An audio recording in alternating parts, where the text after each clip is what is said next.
Good morning and welcome to CROSSFIRE. Now, in the midst of the problems bedeviling the entity called Nigeria, the call for a restructuring of the nation of Nigeria has become even louder than it was first made by the fathers of Nigeria's politics. And I mean the late Dr. Nnamdi Azikiwe, the late Tafawa Balewa, and the late Chief Obafemi Awolowo. Now, for easy understanding, the call to restructure Nigeria includes the call for a through-sovereign national conference where chosen representatives of the over 250 ethnic groups in Nigeria will come together to agree on how they want to exist hereafter.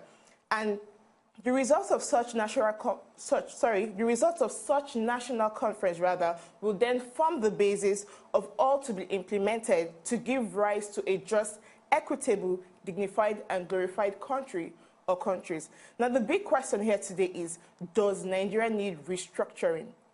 To answer this question and more, I am being joined by no other person than Engineer Martin Onovo. He is a former presidential aspirant under the National Conscious Party. Join me in welcoming him. You're welcome to CROSSFIRE. Thank you very much. Now, the issue has been burning and is super hot. It's still trending everywhere. People are responding on social medias and even other media platforms saying, does Nigeria need restructuring?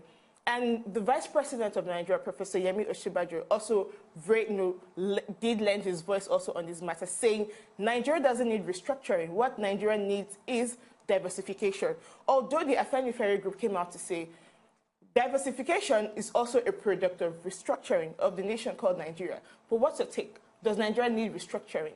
Well, we must be very careful not to misrepresent matters, because the danger is that if you can't diagnose correctly, you can't treat correctly. Okay. If you can't diagnose correctly, especially in medicine, you can't treat correctly. Now, the issue is, what are the principal causes of the Nigerian predicament? We agree with Professor Chinua Achebe late that it is the ineffective, incompetent, and corrupt leadership that has been the problem of Nigeria. Now, what Osinbajo said, I have read the quote, is not what the media is reporting.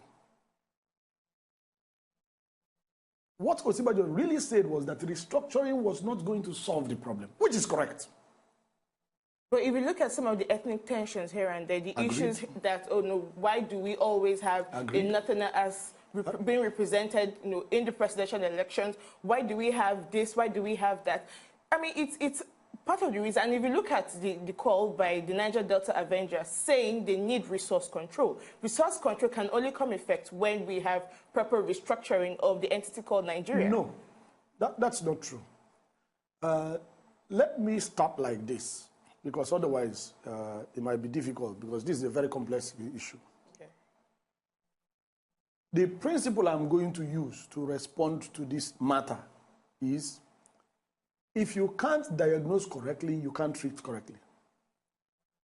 In 1960, after the pre-independence conferences in London, we had an agreement. And Nigeria was established as a federation at independence in 1960 with 3 regions. That is what all the Nigerian people agreed to.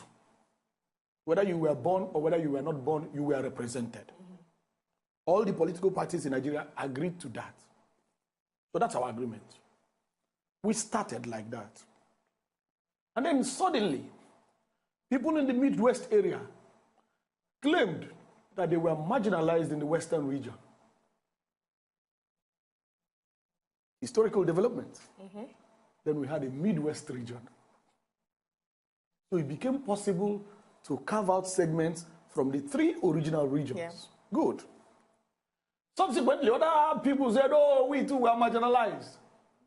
We went to 12 states, also because of the conflict of the war.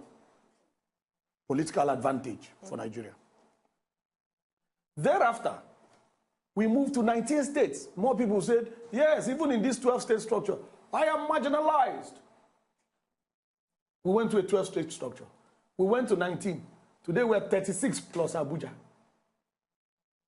Do you understand? Now, if we assume that the result of the Lancaster conferences, pre-independence conferences, were wrong, and that the 3 regions were wrong. Then when we corrected it by going to 4 regions, we should have got the right answer. But we didn't, because we misdiagnosed. Yeah. Then some other people said, oh, we too were marginalized. We had 12 states. Did that solve the problem? No, because that is the wrong diagnosis. Check every major national issue. The corrupt political elite goes to the media, proposes a false diagnosis. The media, which is also partly owned by them, runs with it. The Nigerian people are misled. The Nigerian people conclude that that's the right solution. We implement it and we still fail. Okay, well, we have to go on a quick commercial break. But by the time we return in the part of the program, you will let us know the correct problem or the right diagnosis. Thank you. And then we also will look at some of the past national conferences held in Nigeria and see if there's any this government can adopt or if there's any that can be reserved for later. Well, we'll go on a short break now. When we return, it's still Crossfire. Stick around.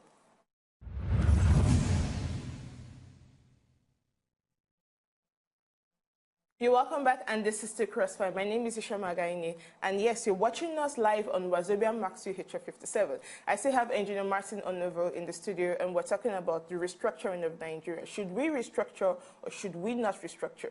So you were saying? Yes, I was talking about misdiagnosis and the history of the Nigerian predicament, which are foundational. Now, this same situation occurred in the power sector. When we misdiagnosed the problem in the power sector and claimed that privatization was the solution.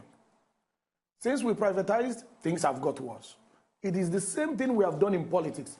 And this political elite keep coming up with deceitful fads, F-A-D, to mislead the people. And the media keeps celebrating these deceitful fads. So the whole country gets continuously misled. Okay, so what do you think we should do now to correct some of the abnormalities in the country today without maybe calling for another, national conference? Because I also want us to take a look at some of the national conferences held. Now, in 1994, 1995, a constitutional conference was convoked by the late head of state, General Sani Abacha. In 2014, we also had one convened by the former president, the immediate former president Goodluck Jonathan. And these 2 conferences had some seemingly important or interesting recommendations. Now, in 2014, the National Conference recommended the creation of 18 states, 18 new states. In 2005, the NPRC Conference also said that the 36-state structure was too expensive. Good. And the situation will become worse if implemented. Now, in 1994-1995 conference, it actually recommended the creation of 20 states. But now, in 2016, agitations are being made that some states are being marginalized. They need creation of additional states, just like the 2014, recommendation. But also, in 2016, we have seen also that most states are broke. If I can use that word, they're broke. They don't have money to even pay salaries of civil servants in those states. Now, but in the midst of some of these economic problems and challenges we're facing, the people want a national conference. But it's obvious that this government doesn't believe calling a new national conference will solve the problem. Now, do you think, which of these recommendations do you think the government should go by? Please, please. The people have been sold a dummy, please. Let me make myself clear. This is a fundamental national problem.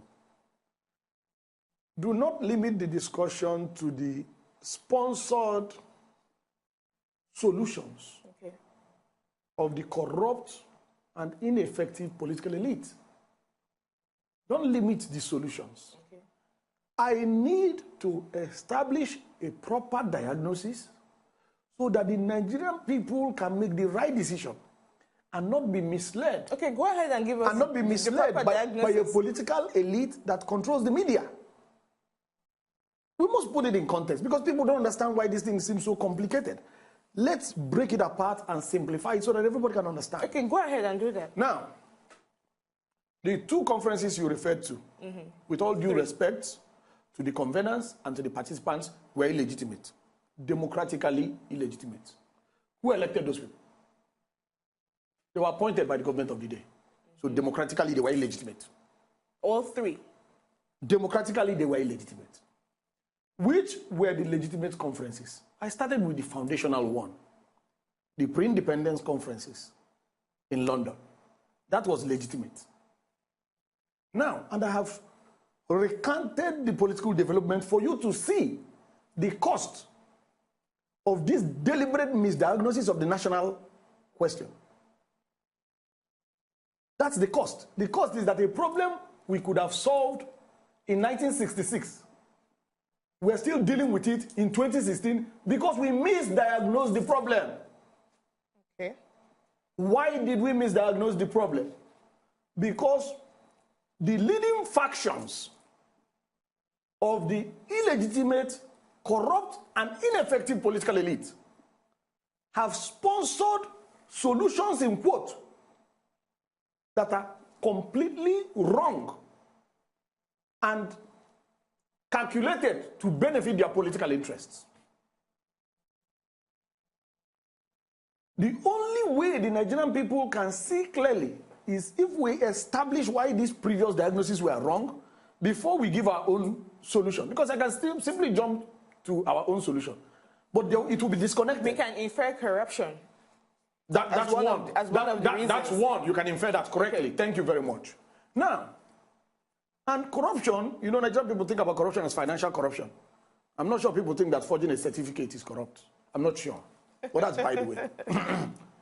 Now, because we deliberately misdiagnose the problem, we get the wrong solution. And I have established that, at least everybody agrees, the mere fact that you're calling now for another solution, after your 10 previous solutions failed, confirm the 10 previous solutions were wrong. So that shouldn't be a matter for argument, whether the previous solutions were wrong. If they were right, the problem would have disappeared. So at least everybody needs to agree that the previous solutions were wrong. Now, if the previous solutions were wrong, why do you want to go further with another wrong solution? Simply, Nigeria was founded, like I said, as a federation. Unfortunately, the military took power, and the military cannot run a federation because military command must be unitary. So you can't blame the military for establishing the unitary degree. Now, agreed that we have had this period of military government in our history. There's nothing wrong with that. Military governments have been successful elsewhere. Even in Nigeria, partially more successful than even the civilian governments you have had so far.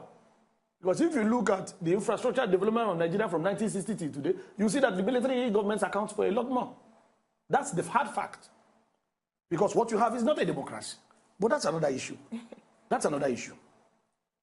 Now, the military came and wrote a unitary decree and imposed a unitary government because the command structure of the military requires a unitary system. So we ran a unitary system as long as we had military governments. Then in 1978-79, critical, Constituent Assembly, Nigeria was renegotiated. And we agreed, wrongly again. Why was it wrong again? Misdiagnosis. Sponsored by the corrupt, ineffective political elite. And we said the problem with Nigeria was the parliamentary system. With the old democracy was parliamentary system. We said the Americans are successful because of presidential system. Let us go to presidential system. Then the majority agreed. Even if it was wrong, it was democratic. At least there's no perfect democracy. And we went to presidential.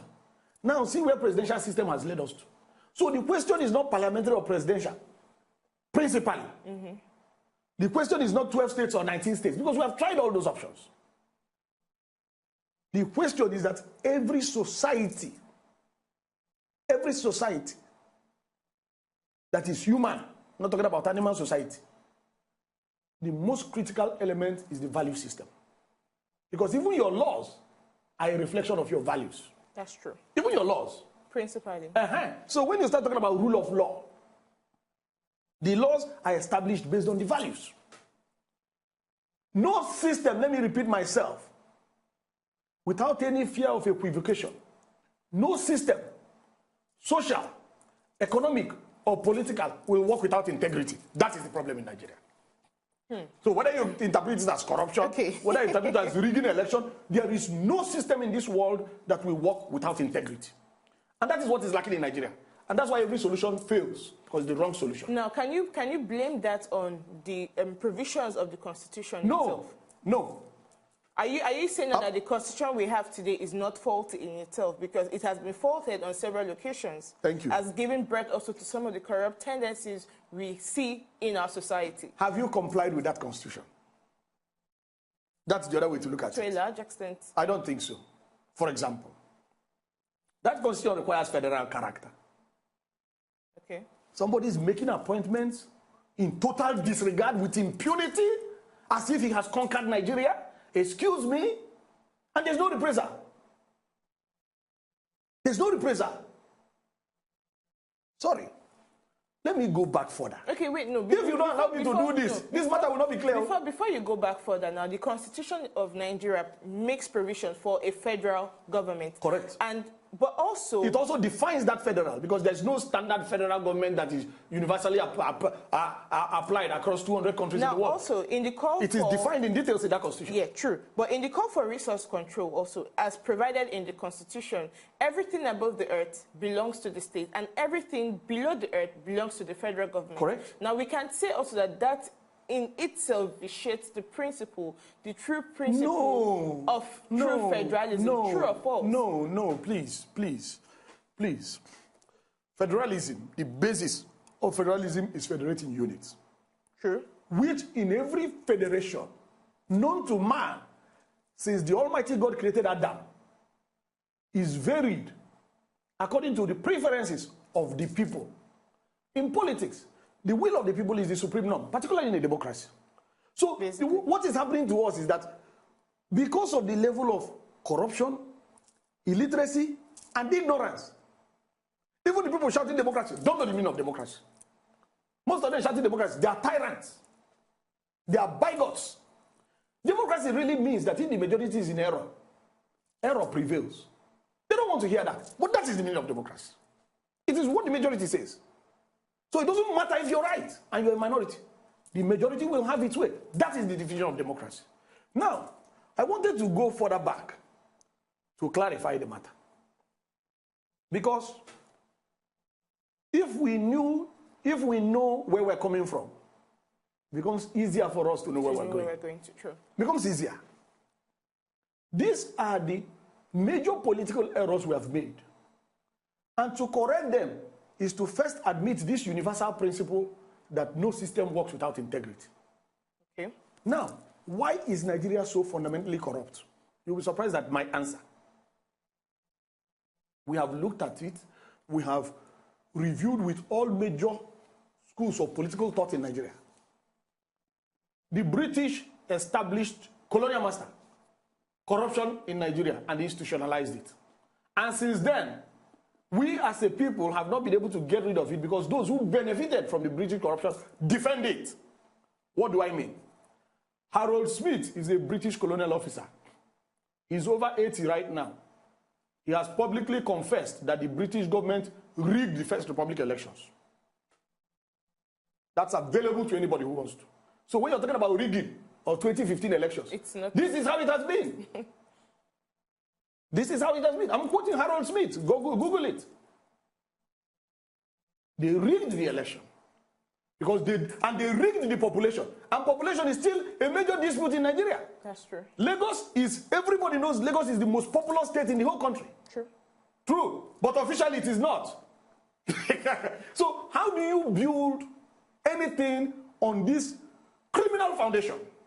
Okay, now you're talking about, you're saying basically in essence now that we do not need restructuring. No. So you remember that I said you said we need to rebuild restore integrity and rebuild our value chain. Now look at where we are today under this administration. If this administration, if they are listening, if the principal agents of this administration are listening, they always listen. What do you think, or what are the steps what steps are you preferring rather that they should follow in restoring integrity and value?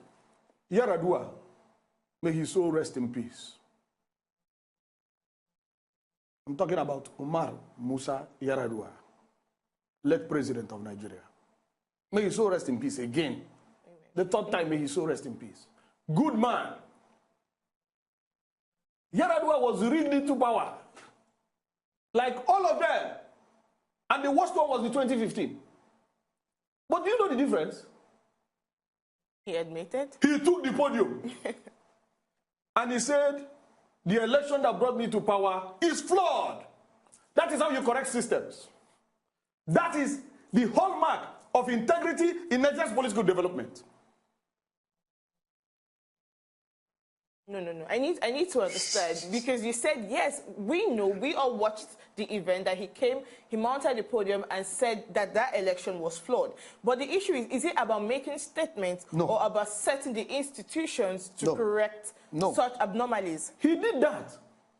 You see, he went subsequently to establish the election reform led by Justice Mohammed Wais. Now, for example, that Electoral Reform Committee, led by the former Chief Justice of Nigeria, made several recommendations, including that the president, who is a partisan politician, should not appoint the chairman of INEC.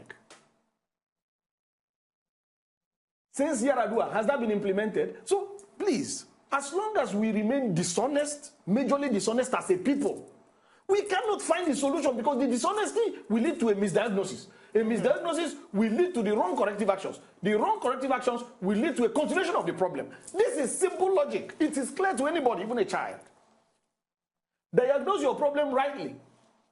If you have dysentery and you treat malaria, the dysentery will not go. True. That is what is happening to Nigeria. And the evidence is clear, because that's why you people are looking for another solution after your 20 informal solutions failed, because they are wrong. But the people have the vote at the end of the day. The people's will rather should prevail. The people's will have never prevailed. Starting from 1960, Harold Smith has confessed. I was not born in 1960, but the confession is there. But when you also... They rigged the elections, they rigged the population. But when you also take a proper census of the voice of the street, and I'm talking about average Nigerians out there, they say that they want restructuring. Oh, you're not listening. They want to be able to participate and listening. lend their voices to some of the solutions going on in the country today.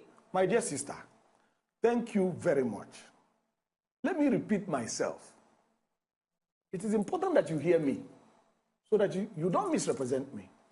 I said that the illegitimate, ineffective, and corrupt factions of the political elite in Nigeria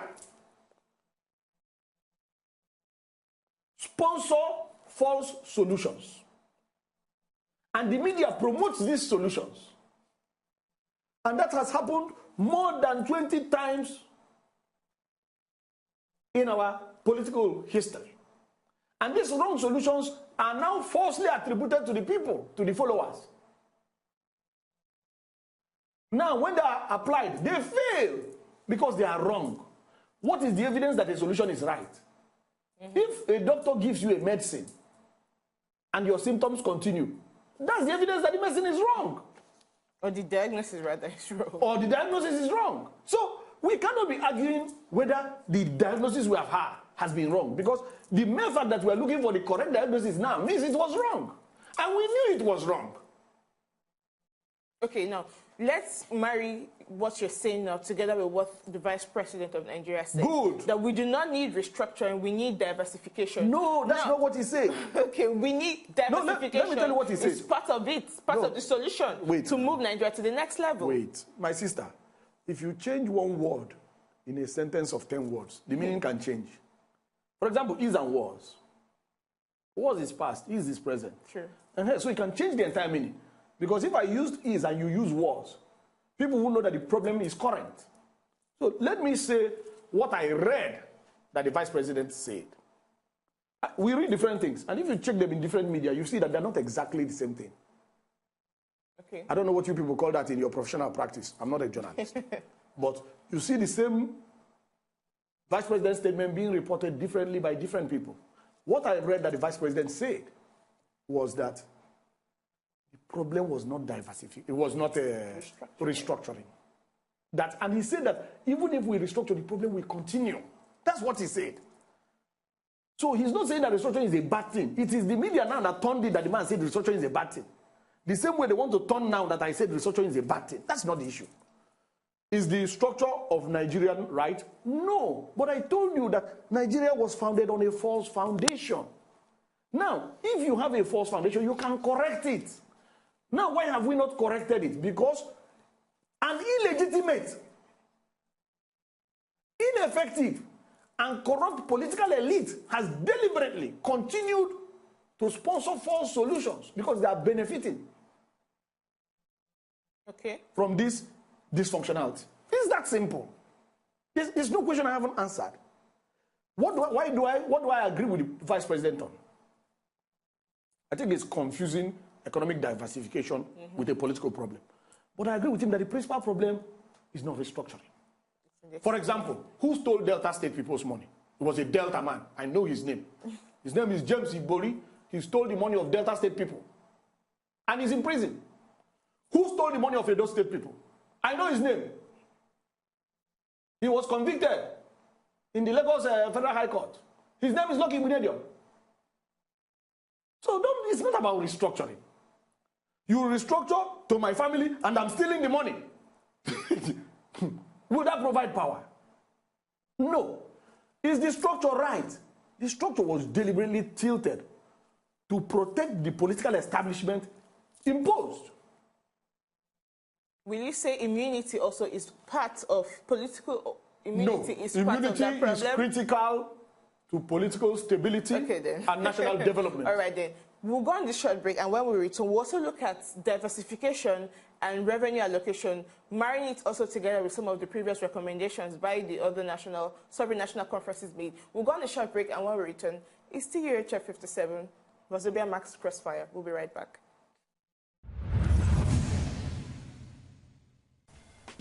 To enjoy more of these our Ogonge videos when you just watch, press this button to subscribe on top of our YouTube page.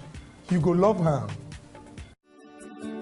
Welcome to First-View Luxury Hotel. At First-View Luxury Hotel, we offer excellent service. Our rooms have all the necessary facilities to make your stay comfortable and memorable. You will also have access to internet service, breakfast, 24-hour power supply, full air condition, free international calls, free tire pumping service, and free car battery charge. So what are you waiting for? Quickly visit First-View Luxury Hotel. We are located at #1 Adeola Mishile off Raji Rasaki Road, First Estate, Amuwo, Odofin First Start, Lagos. For more information or reservation, please call us on 08075787135 or 08099900601. You can also take advantage of our online ongoing promo at www.firstviewhotel.com to make your reservation and payment for your favorite room, which attracts a discount rate. Please note, rooms are reserved based on first come, first serve. First View Luxury Hotel. Experience the home of comfort. They come.